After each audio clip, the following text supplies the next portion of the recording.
Okay, so for the iHistory virtual tour, stop number 3 this year. I am in, I've never done this with students before. I'm in Bethlehem, Pennsylvania, in the Lehigh Valley, about a little over an hour or so from Westchester. And I'm here on a cold December day, and I'm going to be talking about one of the early immigrant groups that came to America. They were from Germany, the Moravians, in the 1740s, who settled this area. And I'll be talking about a number of different spots that their religious community established here in the Lehigh Valley in what is today Bethlehem, Pennsylvania. And the history of Bethlehem changed a little bit in the latter part of the 19th and early 20th century with the steel industry, and I'll talk about that sort of at the end of the tour here today. So that's what we're going to be doing today, right around the holiday season. It's supposed to be a beautiful little town during the Christmas holiday season, so we'll see that as well. Okay, so true to form, my field trips always seem to include old graveyards and, well, ice cream, of course. So we will be finding an ice cream shop along the way, and as long as that's not crowded, I might go in, although it is cold, but I'll brave the cold for ice cream any day of the week. So this graveyard is called God's Acre, and it was laid out in 1741, and it was in use all the way until 1911. It reminded Moravians of their home in Germany. It's 2,600 flat tombstones that kind of demonstrated the Moravian idea that all people were equal, both in life and in death. People of like status were buried together, meaning that married men are buried in the same section. Married women are buried in the same section. Single men and single women, children, all buried sort of together. So all single men are buried in the same section as our children.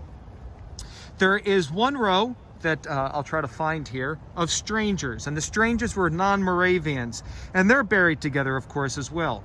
Buried in there is Ocala Wilmot, who was an army surgeon during the Revolutionary War in 1777. There was a Mohican Native American named Shoup, who converted to the Moravian religion, but died of smallpox. And they say, now whether this is true or not, but they say that he may have been the inspiration for James Fenimore Cooper's famous book, The Last of the Mohicans. Now, again, whether that's true or not, I don't know. So these flags that are blowing in the wind are Civil War soldiers. If you take a look here, you will notice that there is a little bit of an emblem here underneath the flag, and it says GAR 1861 to 1865, and that is Grand Army of the Republic. Grand Army of the Republic, and that would mean that he fought during the Civil War, in the Civil War. Okay, so here we are at the Bell House, and this is a large complex of German structures. In fact, it's the largest complex of 18th century German architecture buildings in the United States, and it was built in 1746 with some additions that were built afterwards. Had a number of purposes over the years. It's now part of Moravian College and are used kind of as dorms, as apartments. But it's an early Germanic type of building. As I said, built in the 1740s. It was first used as a family house. The girls' school was in it afterwards in 1749. And the bell, which is at the top of the bell house here, is still in use. It was cast here in Bethlehem. The turret at the top had the first town clock in it in 1746, and the weather vane at the top has the church seal that is done in metal. So the Moravian church seal, let's see if I can zoom in on it. There it is there. That's cast in metal as well. So old German buildings, and if we take a look over here, you can see, again, very Germanic architectural style. The herringbone doors, obviously with a wreath on it today. Here, from a different angle of the bell house, you can see the stone kind of support structures on either side of the wings that are over there. And again, just a beautiful little town with lots of German style architecture. Again, across the street, you can see the herringbone German style doors there. Okay, across the street here is what is called the Gemeinhaus, and it was built in 1741. It was the community house, but up on the second floor, they actually had the first chapel here in Bethlehem for the Moravian community. And it was the site of a number of conferences during both the colonial and the revolutionary periods of the 1760s and 1770s. Here is the old chapel in the Moravian community. It was built in 1752 when the Moravian community outgrew the Gemein house, which is attached to it in the front. When they outgrew the Gemein house, they built this, and it only took 3 months to build. On the bottom floor would be the dining hall, and on the top floors would be the church, the chapel itself. Very famous people worshipped here. George and Martha Washington worshipped here. Ben Franklin and many signers of the Declaration of Independence worshipped here, as did members of the Iroquois Confederacy who were on their way to Philadelphia to meet with the Washington administration, and sadly who also died of smallpox when they were there. They attended services here as well. John Adams, when he attended a service here, described the service as kind of interesting. He said that the women looked like cabbages with their simple white bonnets that were sitting in the pews, and men and women sat on different sides of the chapel when they were there. And again, 18th century architecture with stone buttresses holding up the old stone walls here for the old chapel built in 1752. Just another view of the bell house on the back side, and the old chapel, which is directly ahead of us there. So this is on the back side of the bell house complex, and there's the girls' wing on the other side. So this interesting looking house here in the heart of Bethlehem is known as the Nain Schober House, and it was part of an Indian mission that was built in the 18th century. Moravians wished to passively convert Native Americans, but never used force or coercion to do so, to convert them to the Moravian religion. So this building was used as an Indian school in the 18th century to help teach languages and religion. The building was built and lived in by Native Americans. And actually during the French and Indian War, Bethlehem was a fortified town. And people sometimes would flee to Bethlehem because of their close interaction, the Moravians' close relationship with Native Americans. Unfortunately, after the French and Indian War, many Native American groups moved west of the Susquehanna to avoid conflict between white settlers and themselves. But this building remains as a testament to the peaceful relations between Moravians and the Native Americans that lived in this area. So this is one of the more iconic buildings here in downtown Bethlehem. Today it's part of Moravian College. It's known as the Single Brethren's House. And this is where single men lived, worked, worshipped in the 18th century. It was built in 1748, of course, in German style. Look at the herringbone doors again. Hymns were played on the roof to make announcements, and the hymns would oftentimes be played with trombones. So they would play their music with trombones up at the top there. So, Single Brethren's House from the 18th century. Directly across the street from the Single Brethren's House is the Central Moravian Church, which was built between 1803 and 1806. It was built in what is known as Federal style, not German. This is uniquely American, so it's Federal style. Moravian buildings in the early 19th century, in the early 1800s, were starting to become quote-unquote Americanized. The church seats about 1,500 people. It is the oldest town clock in the United States that was built or made, I should say, in 1747, and the original bells that are up at the top of the bell tower were cast here in Bethlehem. So just a quick view walking down from the bell house, down what is known as Church Street, standing at the top of the Moravian Church, looking down towards the river, and we're going to head now out on Market Street, the main street here in downtown Bethlehem. Okay, so I'm standing still at the top of the church steps, looking down Market Street, and you can see that they have a number of Christmas markets that have opened up here in Bethlehem. But here is the large Hotel Bethlehem, and it was actually the spot where the first Moravian settlement was in the 1740s. The hotel obviously was not there. The hotel was built in the early 20th century. It's Chicago-style architecture, built in 1925. But it was there on Christmas Eve, 1741, that Bethlehem was christened as a religious community and named Bethlehem because it was Christmas Eve, 1741. So here is the first pharmacy in Bethlehem, and it was established in the 1750s, 1752. The first doctors arrived in Bethlehem in 1742, arrived with both 7 male and female nurses. All Moravians received free medical care when they lived here in Bethlehem, and they focused on preventative medicine, preventative healthcare, exercise, moderation of diet, and quarantining the sick. It sounds a little familiar here in 2020, right? Medicinal herbs were grown here and used in the apothecary, and it lasted all the way until the 1950s. Hopefully the medical care improved a little bit between the 1750s and the 1950s, but it lasted 200 years.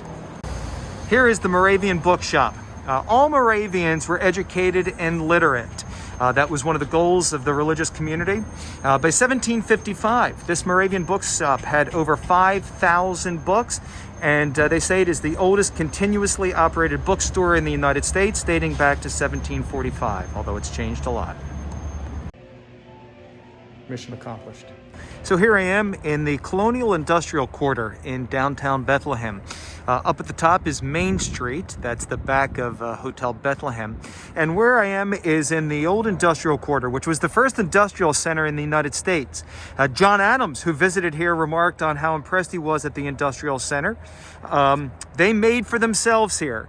So they would make for themselves. They would also send some of the stuff that they would make back to Europe, to their home towns in Germany, and for Native Americans. They worked for a living and for benefits at first, not for wages, at least until the mid-18th century. This is the remnants of the old butchery and the tannery. On the opposite side here, as I pan and scan, we have the old mill and the miller's house, which is kind of set back there a little bit, the old miller's house with the old mill. And I know it's a little bit hard to see, but across the way here, that is the blacksmith shop up at the top of the hill. This building here is the old waterworks, and it was used for washing and battling building fires in the 18th century. They needed to get water to pump up to the top of the hill, which was a 94-foot incline, and they would use wooden pipes, kind of hollowed out trees to do so, but it didn't work so well. Water pressure was actually too strong as they were siphoning it off the rivers. So eventually they had to build a new one in 1762. It would supply 5 cisterns up at the top of the hill to hold the water, and in 1820 or so they changed them from wood pipes to lead pipes. So in front of us is what's left of the dye house.